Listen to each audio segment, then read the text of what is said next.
Hi everybody, Mischa here with Word of the Day, and there it is. Perfidious. This is such a negative word. It's great. If someone is perfidious, it's an adjective. If someone is perfidious, that person is deliberately and consciously untrustworthy. They are treacherous. They will betray you. They will knife you in the back. So, where does this word come from? It comes from Latin, directly into English with no change in the actual meaning of the word.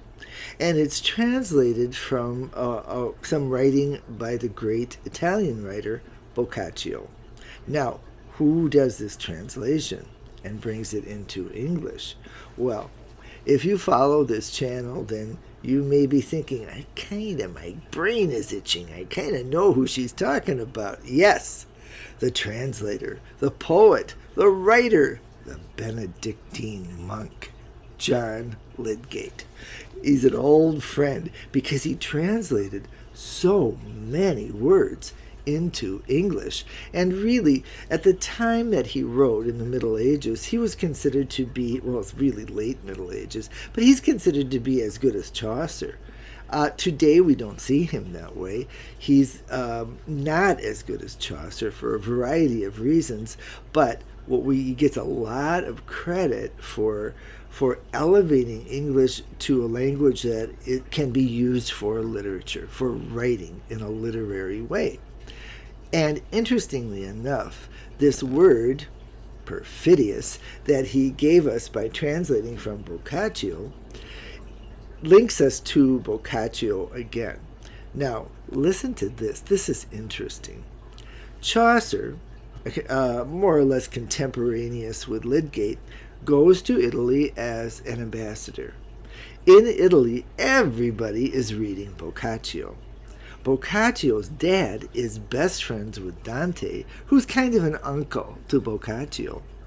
When Chaucer goes back and writes the Canterbury Tales, stories end up in the Canterbury Tales that come from both Dante and Boccaccio. It's actually really fun to read all three of them. Okay, enough of that and back to Perfidious. Perfidious never goes out of style. Never falls into disuse, probably because there's so much perfidy around, right?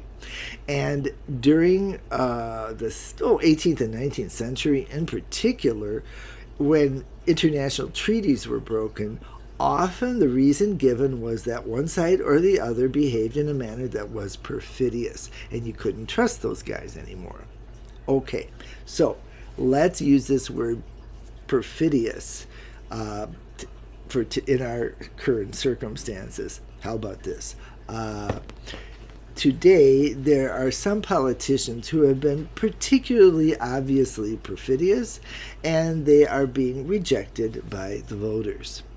Or how about this? Dante's Inferno, the pit of hell, where the devil is, that's where you go if you are perfidious. That is the land of betrayal, where you are perfidious and you betray your friends, your family, your benefactor, your country.